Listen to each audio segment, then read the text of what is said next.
nabi, rasul, kenapa mereka minta hidayah? Kalau yang jahil sudah, yang baru separuh ilmu sudah, yang sudah berilmu tidak beramal sudah, yang meyakini yang batil sudah. Sekarang kita tanya, kenapa nabi tetap minta hidayah? Kalau 4 tadi menceritakan tentang diri kita.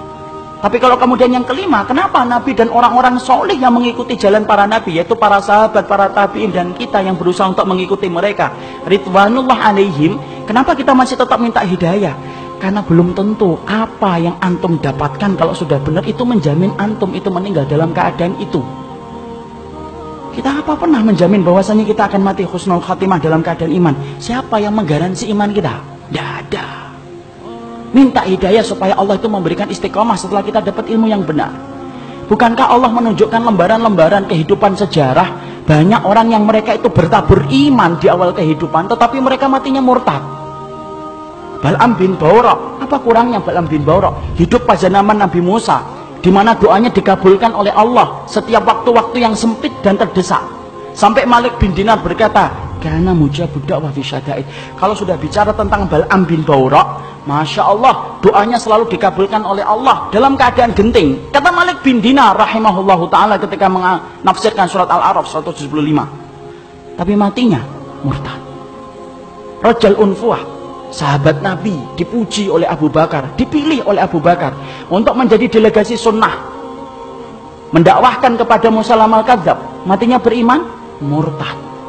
Ubaidillah bin Jahsy yang pernah menyelamatkan kehidupan agamanya sampai ke Habasyah. Ketika Nabi masih di Mekah, ikut di dalam hijrah yang pertama, hijrah yang kedua ke Habasyah. Beriman? Tidak, murtad di Habasyah. Kecintaannya minum khamr menjadikan dia murtad. Seorang muadzin yang diceritakan oleh Imam Qurtubi, murtad ketika kemudian tergiur dengan pesona seorang wanita yang dia lihat ketika adzan di tempat yang tinggi. Orang dulu ketika adzan naik ke tempat yang tinggi, melihat seorang wanita begitu cantik turun, ini gentle dia ini.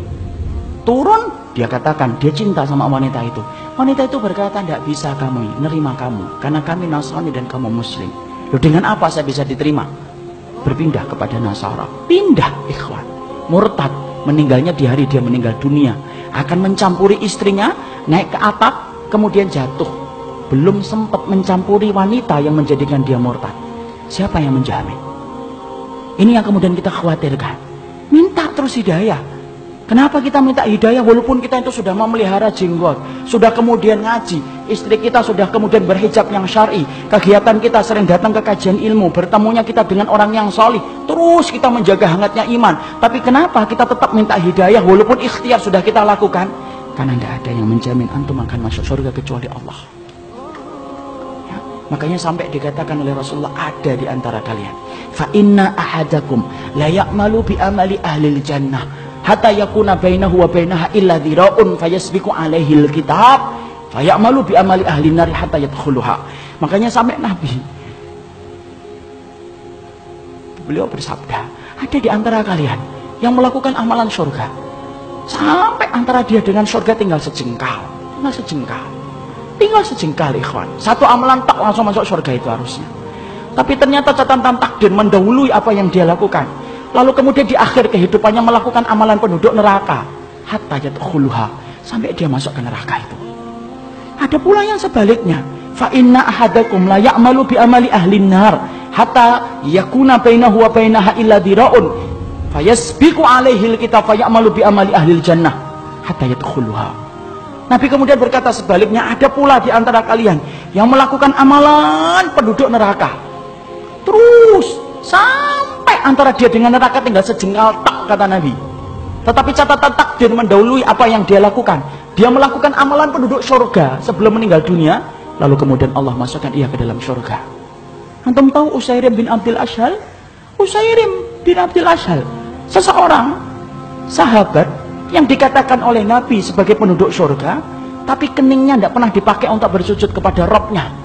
Karena apa? Masuk Islamnya belum ada 24 jam.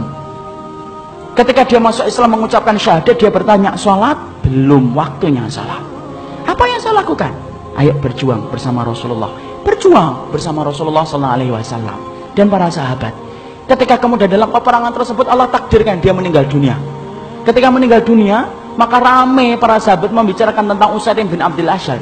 Sampai Abu Hurairah berkata, inilah penduduk surga yang belum pernah menempelkan keningnya untuk mencium bumi bersujud kepada Allah. Itulah Usaid bin Abdul Asyad.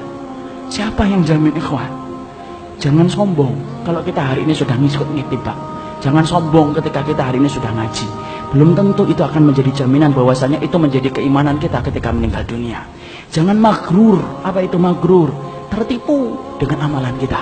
Merasa bahwasanya amalan kita itu akan pasti menjadikan kita masuk surga. Siapa yang jamin? Minta hidayah kepada Allah. Supaya kemudian kita diberikan oleh Allah. Kalau antum betul-betul orang yang solih. Supaya hidayah yang antum minta menjadikan antum diberikan istiqomah sampai antum meninggal dunia. Itu yang kita minta kepada Allah. Inilah pentingnya hidayah. Makanya di dalam kehidupan kita sampai Allah terangkan doa yang pertama bukan doa meminta ampunan. Doa yang pertama bukan meminta surga.